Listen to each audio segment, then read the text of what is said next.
Good evening. Happy Monday. We've got two filings to go over in the Decastro versus Abrams et al. Case, but before that, I want to take a slight detour. I realize that I am the anti-hero. That's fine, whatever. I'm easy. I'm going to go back to ignoring Blue Bacon because, well, there's really nothing there. I mean, there's really nothing there. He, like Chillie said, was only interesting because of him getting Chillie's attention. But one thing I do want to point out, no, let me rephrase that, because I'm not going to make any judgments. Well, I'm going to make one judgment. He admitted to the one thing that was already known, that was known and verifiable. Everybody but his little bacon bits, everybody but his little sycophants already knew that he was Mike. Everybody already knew. But the big, brave Blue Bacon came out and admitted the thing that everybody knew, and then tried to pretend like he was protecting his family. Protecting his family from what exactly? Oh, he can't tell you. He can't tell you. Chillie talked about some anonymous guy that nobody knows who allegedly, according to Chillie, because everybody's going to believe Chillie about this, wants to hurt Mike in some unspecified way. Allegedly. And allegedly Chillie gave this guy Mike's address. And allegedly this guy is in some sort of position that he can come up and hurt Mike. So Mike has to warn his family about what? About all the dumb shit that Mike has said and done. You gotta prepare the family for all the truth telling that's going to get truth told. That's what I'm guessing. But anyway, about the thing that I'm just asking questions on, and I'm not passing judgment on. What kind of a man? Let me rephrase that because it's questionable on even if a man would do that. What kind of a person would call out Chillie on a Sunday, knowing full well that on a Monday he was going to go get a protection order? What kind of person would do that? Bitch! Sorry, I had to clear my throat. So anyway, on to what you're actually here for. This is the first document that Chillie filed. See, Chillie made a huge mistake in his motion. It's really a motion for reconsideration that he filed. His motion to correct the record. It was really a motion for reconsideration because the judge already ruled on whether or not his alleged filing happened when it happened. The judge already ruled on that.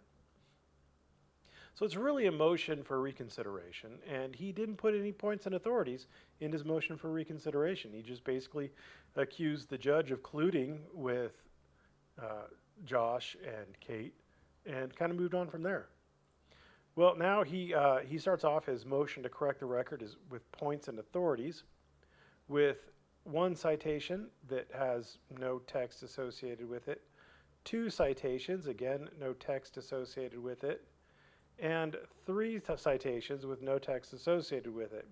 So apparently the judge is just supposed to read these three opinions. And wait, there's one, two, yeah, there's three. Wow, it's hard to read the way that he did it. The judge is just supposed to read these three things and divine from them the relevant thing. Now, normally what we call attorneys or even competent pro se litigants do is they make their argument and then they reference these cases in their argument, citing specifically to the specific pages in the case that contain the relevant information that the court can then read and determine whether or not these cases are relevant, on point, or useful. But then after he does his little three citations with no argument associated with them, he says plaintiff's counsel stated that his motion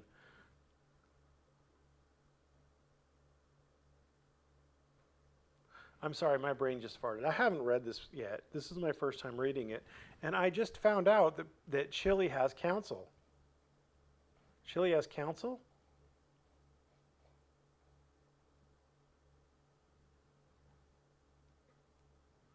All right, two pacer. Two pacer. We're going to go to Massachusetts.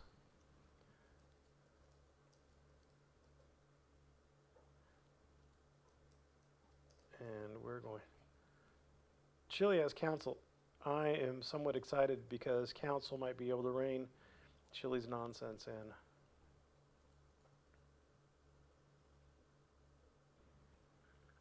Well, that's awesome. Docket report. Parties in counsel. And this was 61, I think. 61.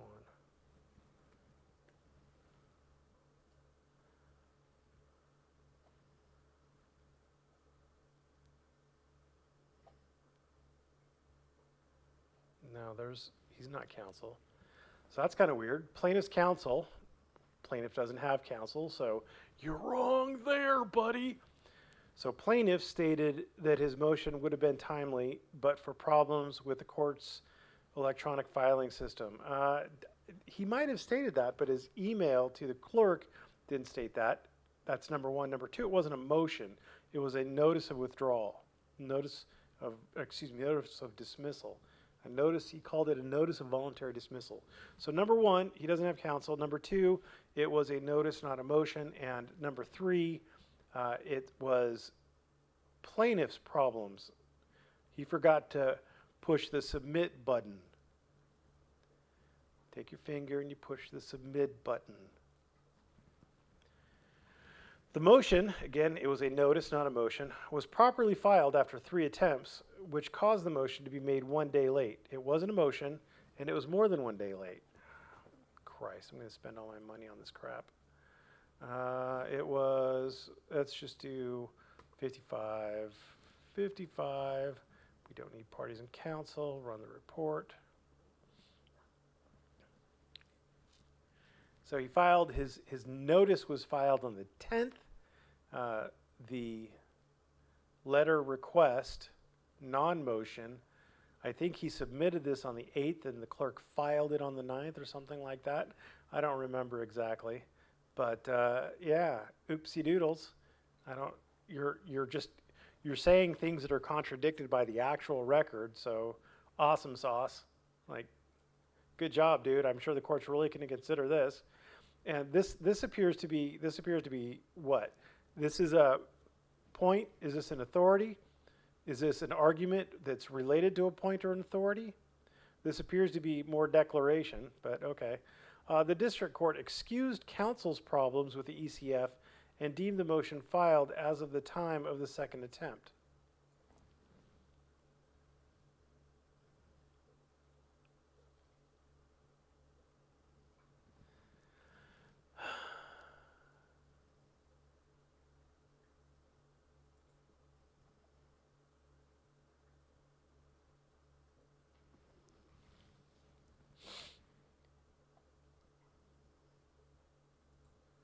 Okay, so I'm going to guess that we're talking about one of these cases. Let's Google search one of these cases.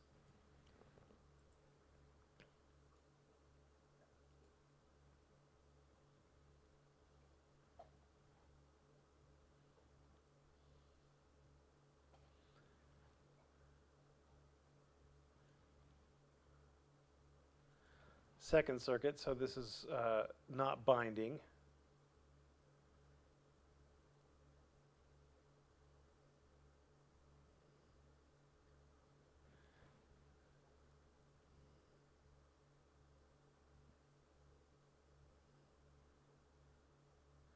So this is dealing, you can see it right here. It's dealing with departure from its own local rules. Local rules. Local rules. This is dealing with local rules. The issue at hand is 40 FRCP 41. This is a federal rule of civil procedure. This is not a local rule. So the first problem, this one's dealing with local rules. Is this what he's talking about? Was the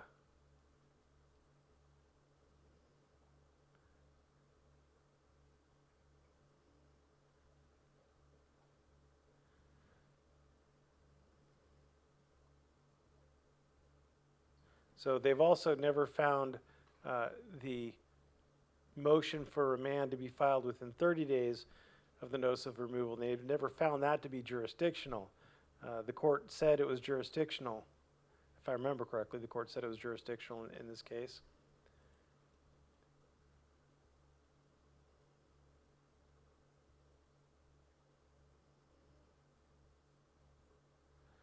Yeah, this is jurisdictional. The court, pursuant to this, the court may only dismiss the action with the defendant's agreement.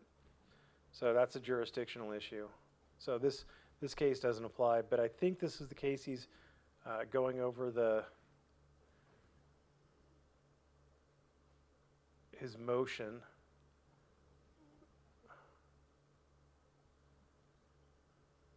Yeah, so we're talking about Second Circuit.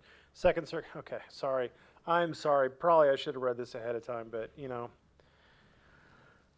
you get home at like 6:30, you eat dinner, you do a few things, and all of a sudden it's 8 o'clock. All right, so he's discussing right now Phoenix Global Ventures versus Phoenix Hotel Associates. This is terrible. Like, the court is going to have the same issues that I'm having. The court's not going to realize what the F he's talking about.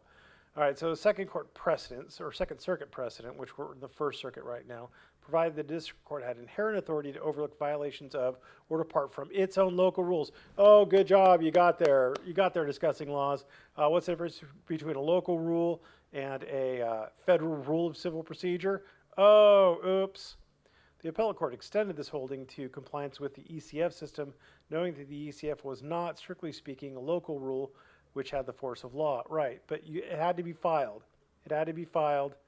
Court has already ruled it had to be filed. Now let's see, did it actually hold that ECF was not a local rule, but it had the force of law? Let's find out. Of course, strictures of the ECF system are not, strictly speaking, local rules of the district court. But if a district court has inherent authority to waive its local rules, which have the force of law, then a fortiori it has the inherent authority to waive quirks of its procedural mechanisms which do not rise to the level of legal requirements. Unfortunately, the problem is that it's not a defect in the ECF system. It's not a defect in the ECF system.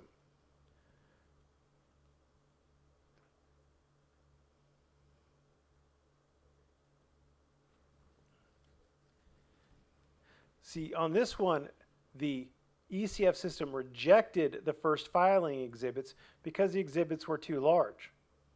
Oops. Gulino corrected this error and then made a second attempt, upon which he was assured that the filing was successful. The next day, he learned the ECF system had rejected his filing due to an invalid hearing date. He made a third attempt to file, which succeeded. How long did he wait? How long did he wait between learning and stuff? These are all questions that we need to have answered. Accordingly, the district court did not abuse its discretion when it overlooked the failures to comply with the ECF system. Thus, the district court had the discretion to deem the motion made on the date that the motion would have been filed, but for failure to comply with the requirements of the ECF system, i.e., where it was rejected because the exhibits were too large. The appellate court noted this was not an exception to the mandatory deadline of this particular statute. If not for the ECF filing errors, the motion would have been timely. But again, this is not an ECF filing error. This is an error of the plaintiff forgetting to click the button. Now we have a different case. Board of Treasurer of the Pipe Fitters Retirement Fund, okay?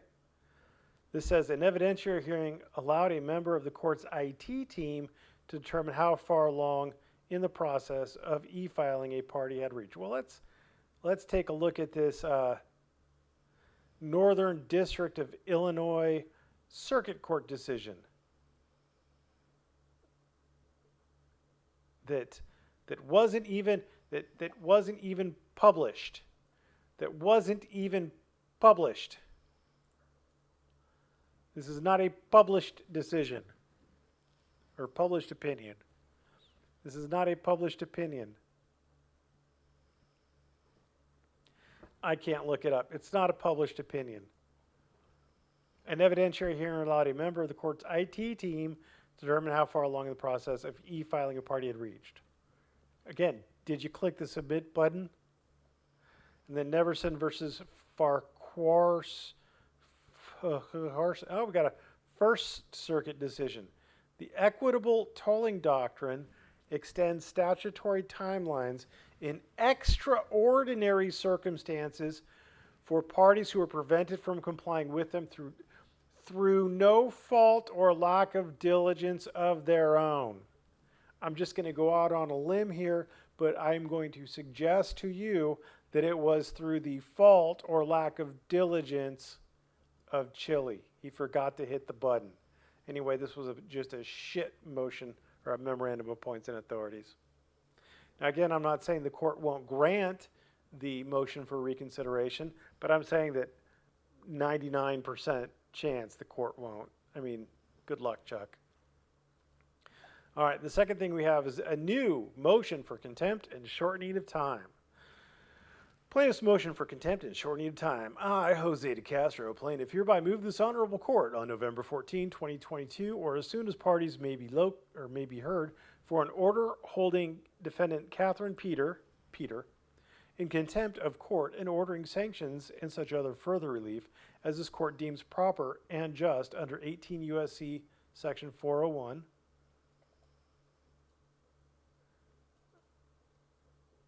Let's check this bad boy out.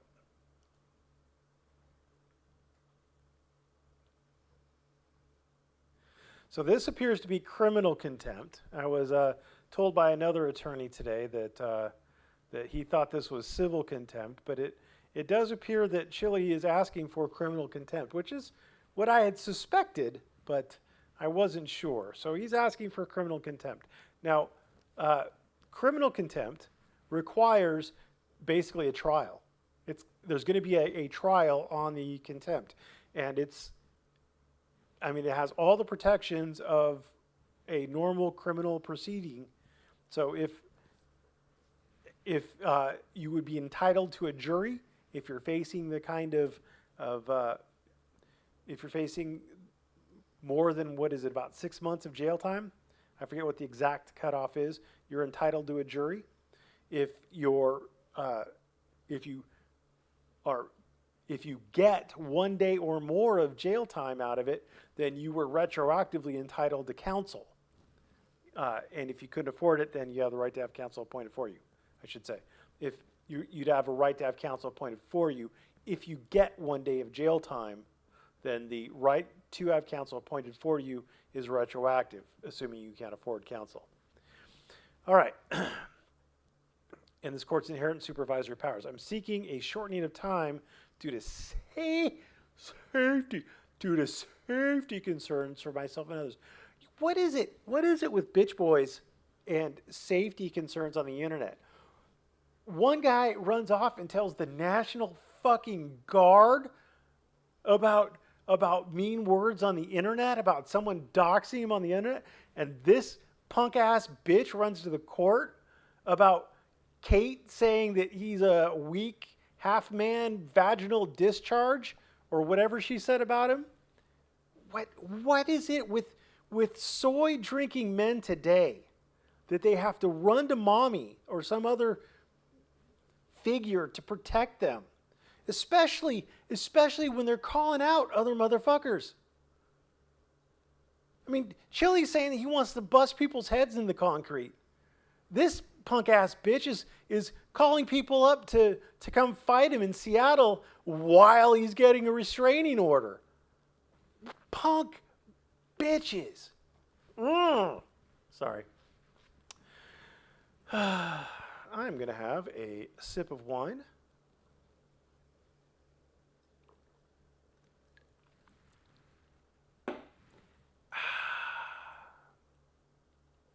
In support, I declare as follows.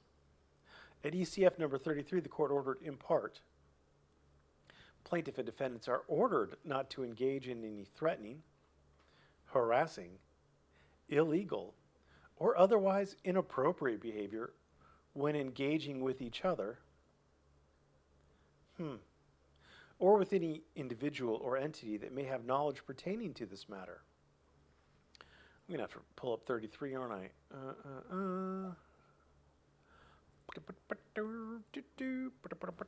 I like spending money on Pacer.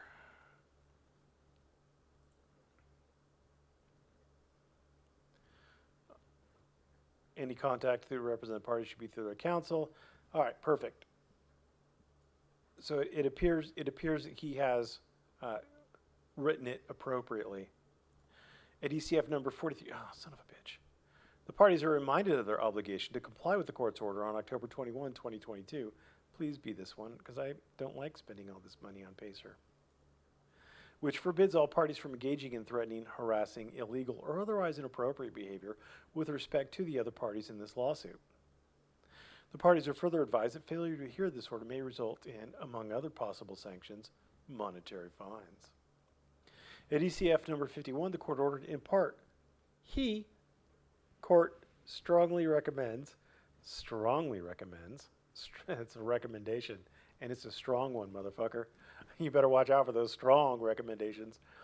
That the parties not harass, disparage, or otherwise act unkindly to each other or any potential witnesses in this matter.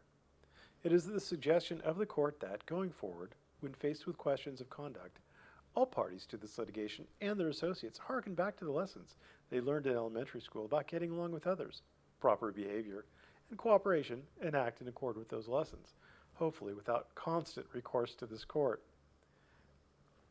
Do you think Chillie read this last part? This is an honest question.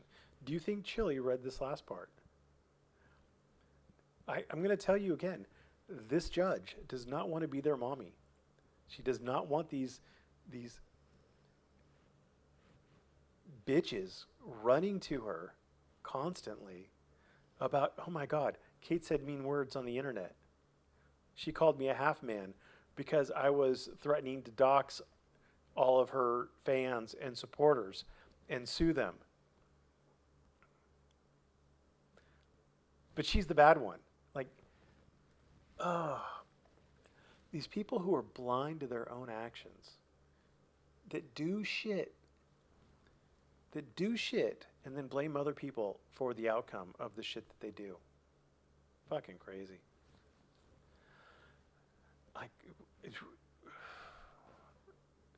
I don't know. Maybe Alex Jones was right, and they're putting something in the water to turn the freaking frogs gay, and it's making men act like little bitches. Why is Kate the sane one? Kate, of all people. You know, I like Kate. I like Kate a lot. I think she's a great person. I know everybody who, when I say I like someone, that just means I want to fuck him. I get it. Whatever. But she's a nice person. She's not the model human being. She's got a tongue on her that won't stop. She's got self-control issues, but she's the sane one in this. Or bitch tits Bob, whatever the hell his name is, Josh Abrams. The dude has been just, well, as far as I know, I shouldn't say that because I don't watch his stuff. I haven't heard a peep out of him though. No one said, hey, check out this video that bitch tits Bob put up on the internet about Chillie.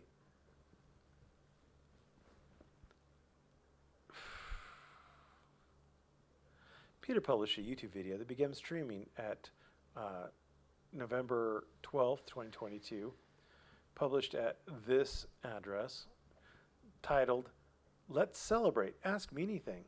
I copied this information from YouTube on November 13th, 2022, and this is a true and correct copy. A screenshot is at Exhibit 1. The screenshot shows the thumbnail image for this video.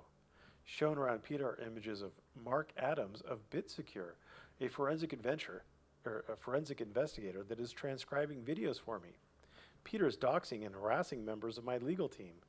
This is completely inappropriate and clear harassment. You know, Chillie, you know what Wish can do, or Josh Abrams' attorney, who's another Josh? You know what they could do? They can subpoena Mark Adams. There is no attorney-client privilege protecting Mark Adams. He's not working for an attorney. This is an attorney work product. They don't, Mark Adams is a dude. Just a dude. Just because you are calling him part of your legal team is meaningless. It's meaningless. You might as well have said that he's part of your harem of man whores. It is meaningless. The court doesn't care. You are not Mark Adams. Mark Adams isn't you. She used a picture of Mark Adams. Holy shit. Go crazy. And, here's something weird and wacky. Aren't you the guy who was laying in bed chuckling about how you weren't doing anything wrong? You were just saying Blue Bacon's name? You were just fine and dandy like sour candy, doxing Blue Bacon by saying his name. Now Kate uses the picture of Mark Adams and all of a sudden, oh my God, he's been doxed. Fucking grow up, you little bitch. Well, I suppose you're going to want to smash my head into the concrete. Smash my dick in your ass. But you'd like that, wouldn't you? That's not appropriate. I should stop. So using a picture is doxing and harassing. But not when you do it, Chillie, right? Not when you do it. This is completely inappropriate and clear harassment. Well, he said it's clear harassment, folks. Case closed. Judge doesn't need to look into it any further. It's clear harassment. Peter Parker picked a pack of pickled peppers. Peter published a YouTube video that begins streaming on blah date. What to do if you get doxxed. Chillie is a quarter of a man. I think she was being generous in that assessment. By the way, Chillie, do you still want to do that interview with me, buddy? You know what? Not only will I let you serve me, I'll let you beat me up too. How about that? How about that? Let me know. Let me know. I copied this information from YouTube on November 13th, 2022, and this is a true and correct copy. Started streaming on November 14th, 2022, and I copied it on November 13th, 2022.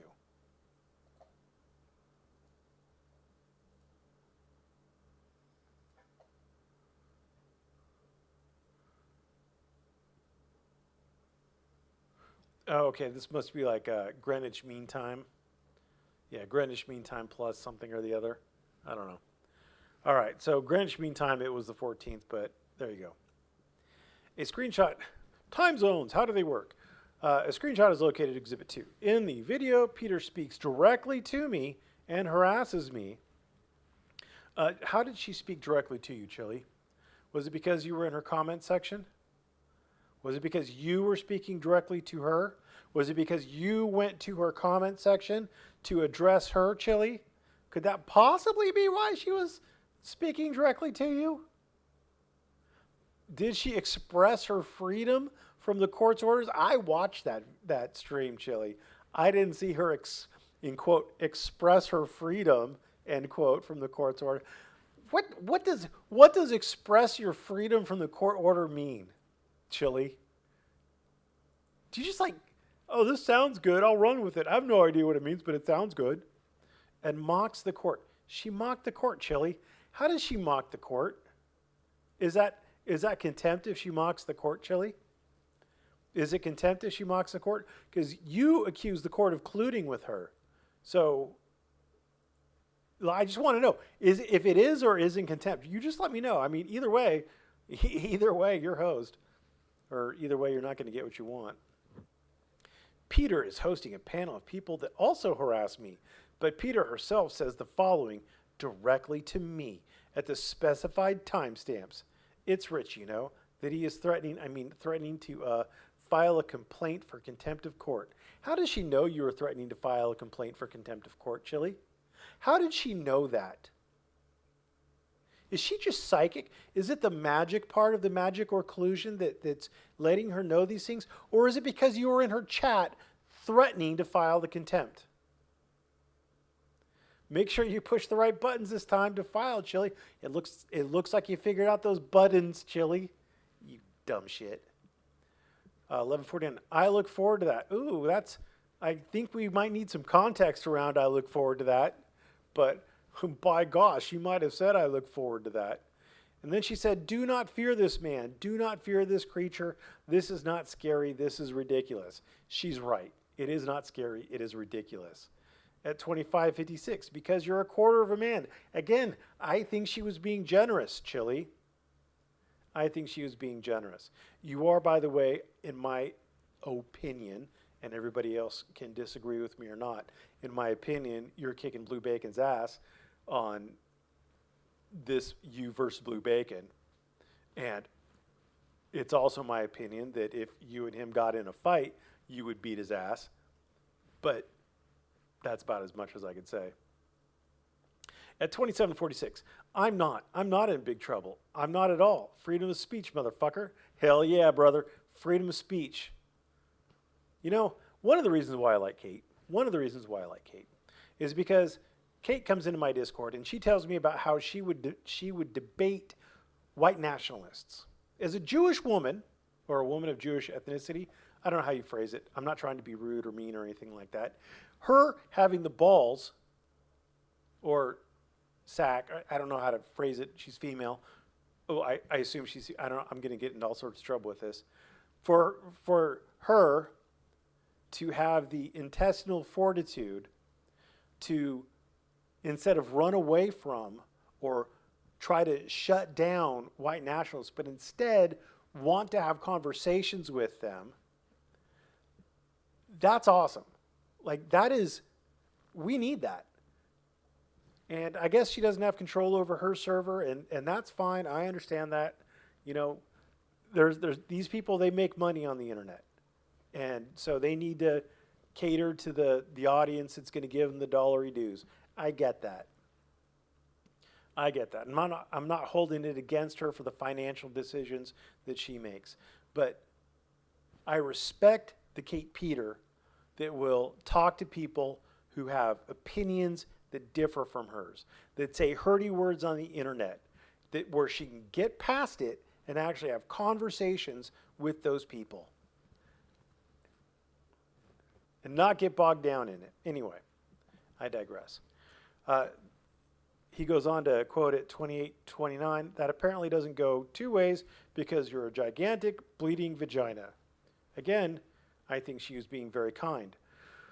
At 28:53, I look at it every night before I go to bed. I just take a glance and I remember what a fucking bitch you are. She's talking about the belt where Chillie, the big talking, I'm going to kick everybody's ass Chillie, bitched out of a fight because of his knee and his high blood pressure, and then continued to talk shit about how he'd beat everybody's ass. And no, she didn't earn that belt. But you know what, Chillie? You didn't earn it either. 46:09. By this time tomorrow, I'll be at a federal prison. I guess you don't understand sarcasm, Chillie. 51:20. She says, my name is Kate Peter. I live in North Attleboro, Massachusetts, and I think you're a bitch, and I don't give a fuck, Chillie. I don't give a fuck. You may be able to crash down a lot of people around you, but you will never, ever, ever get me under your stupid fucking boot, you statist piece of shit. And you know what? You're proving her right that you're a statist piece of shit, because as soon as anything doesn't go your way, you run to the police, you run to the courts, you run to the judge for contempt. You're a bitch, Chillie. You're a bitch. And I don't care if you kick my ass. I really don't. You let everything get under your skin. You let the slightest little thing of a woman who lives on the other side of the country, you let a woman on the other side of the country control you.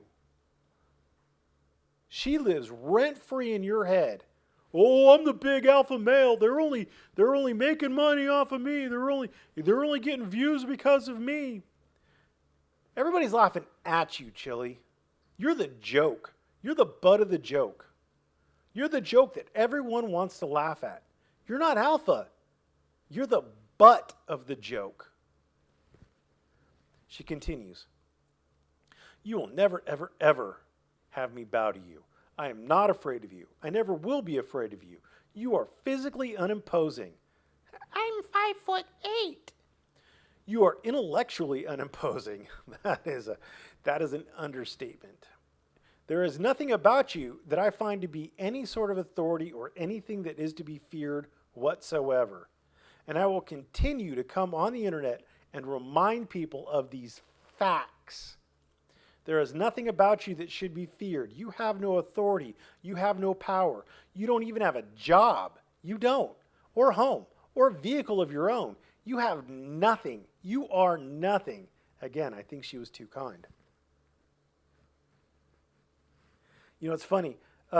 Chillie was bragging about how he's never lost a court case.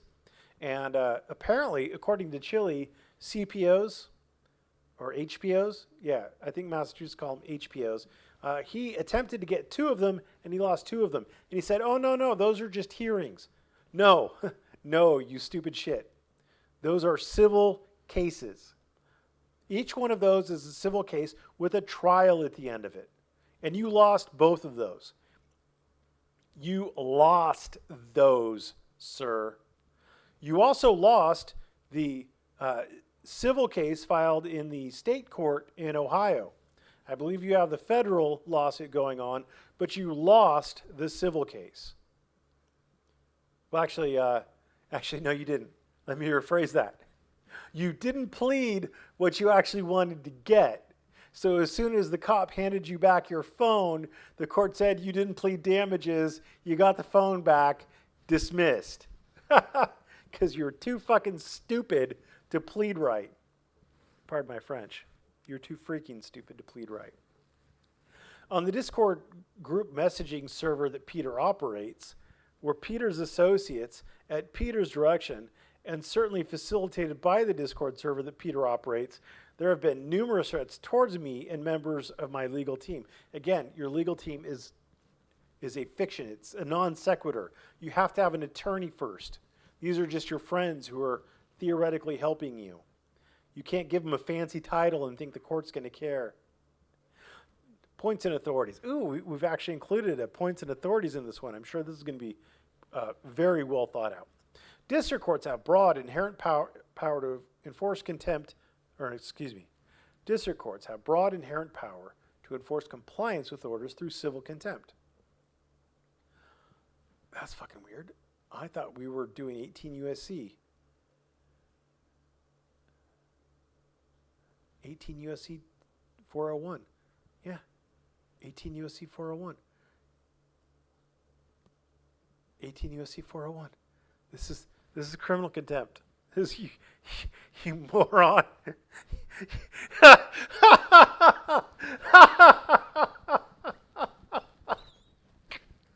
Oh my God, he asked for criminal contempt and then he's pleading.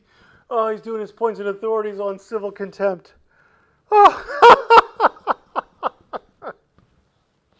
oh my God. So the difference between criminal contempt and civil contempt, for those of you non-lawyers out there, civil contempt is like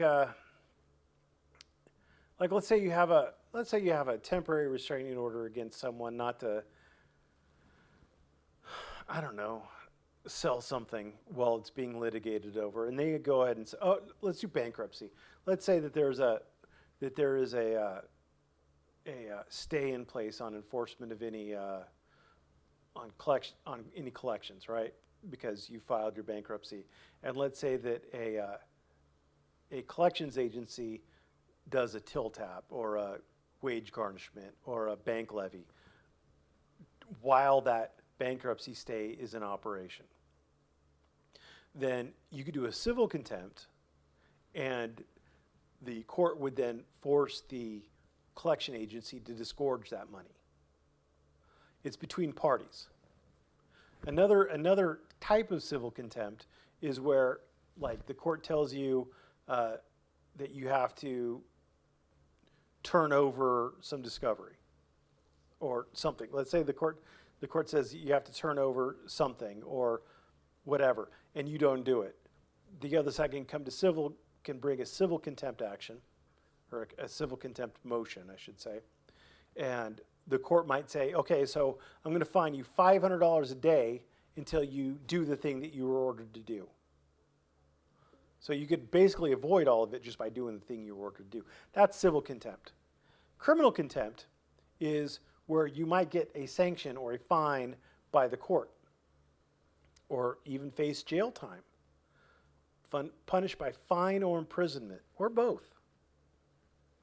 And it's basically, criminal contempt is basically the power of the court to punish you for not complying with its orders.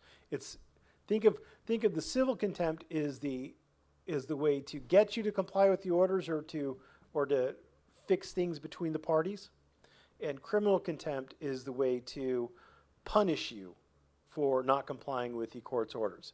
So they asked for criminal contempt, and now their points and authorities are dealing with civil contempt. And there's a big difference between civil contempt and criminal contempt. And now I can see why that other attorney was thinking that this was about civil contempt. They asked for criminal contempt, but they're arguing civil contempt.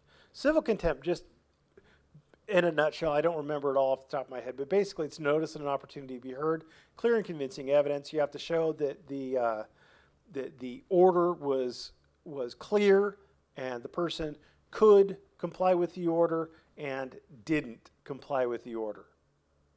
That's my basic understanding of it. Obviously, I'm not looking at the specific cases right now, and I don't have it in my head, but that'll get you close enough. Criminal contempt, on the other hand, you get the whole fucking shebang. You get a trial, and it's beyond a reasonable doubt kind of trial. It's criminal contempt. So, here we go. To support a finding of civil contempt, the evidence must establish there was a clear and unambiguous order of the court, and the party violated that order. It's actually a little bit more involved than that, but okay. Whereas here, all elements are clearly established by evidence, a finding of civil contempt is appropriate. So usually what happens is, I don't have experience in federal court with contempt. I've got quite a bit of experience in state court with contempt. And state court loosely kind of follows the civil stuff. But usually the way I prepare a application in order to show cause for contempt is I lay out, all right, so here's the specific section of the order that was violated. Here is specifically what they did to violate that order. Here's how what they did violated the order. And I do that for each specific bad act. So it's kind of laid out into counts, because the court, at least in state court, the court has to do a arraignment. It's actually an arraignment on it, and the court has to be able to state specifically what the party who could theoretically get held in contempt, they have to state specifically what that party did wrong. Because the purpose of a contempt proceeding is remedial, the defendant's intent in committing the contempt is not material. So yes, it is remedial, i.e. it's to remedy the situation. It's not to punish, it's to remedy. That's what civil contempt is for. But they want to use it to punish, and they have asked for criminal contempt. And who the F cites Amjur? Amjur is like a encyclopedia of kind of the basic concepts of law.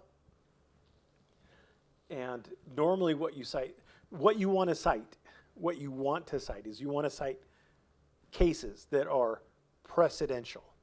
So if you're in federal court, if you're in First Circuit, federal court, the case you want to cite is a Supreme Court case, because nothing's going to butt up against that. If you can't cite that, you want to cite a First Circuit Court of Appeals case. If you can't cite that, well, then you're going to go to other circuits or district court cases in First Circuit. If you can't cite those, then you want to go to district court cases in other circuits. If you can't cite that, then you're going to go to statutes. the Constitution, I should say, and then statutes. And then you're going to go to other learned treatises like Amjur. So it's way down on the list. I declare under penalty of perjury the foregoing is true and correct. Here's your certificate of service. It's Chillie, it's situation creator, which is kind of weird because I think he's still I am Alaskan, or wait, was that a different one? I don't know. So there is, I guess this is Mark Adams. So thank you for identifying Mark Adams for us, Chillie. We appreciate it. It's not like you didn't know this was going to get discussed. And, oh look, there's the belt that you'll never have, you bitch. You bitched out of that fight, didn't you? Exhibit 3. We are actively trying to find discussing laws. Yes, but not to dox, surely. Oh my. So they're actively trying to find him, but not to dox him, so that's good, I guess. So, you know, I gave birds aren't real shit, but good job, birds aren't real. You actually turned Lyle freaking Decastro, who's apparently an idiot and a fucking retard, and everybody should be like, Lyle freaking Decastro, you're a fucking idiot and retard because you talk about shit that you know Chillie's going to see. And what, do you just want to try to sabotage Kate's case because you're that fucking stupid, or do you hate Kate? I'm going to guess he's that stupid. So I gave Birds Aren't Real a lot of shit, but apparently Birds Aren't Real is a lot smarter than Lyle freaking Decastro. So there you go. Oh, here's another Lyle freaking Decastro. We're actively trying to find discussing laws. Good job, Lyle freaking Decastro. You're a fucking idiot. And then this is Chillie ranting at the airport. Hey, Chillie, what happened to that video, buddy? What happened to that video? You didn't delete that video, did you, buddy? And then there's Welsh Irish Eye says, can someone call the airport he's at? LAX is aware already. Good job, Welsh Irish Eyes. You're a fucking idiot. And then this is Aniceto Jr. Hey, we should call a bomb threat on the airport, you know, because Chillie is the bomb. Good job, Aniceto Jr. You're a fucking idiot. You're a fucking idiot. I don't know what is wrong with people. Anyway, so that's all I got for you today. Thanks for watching. Have a great day.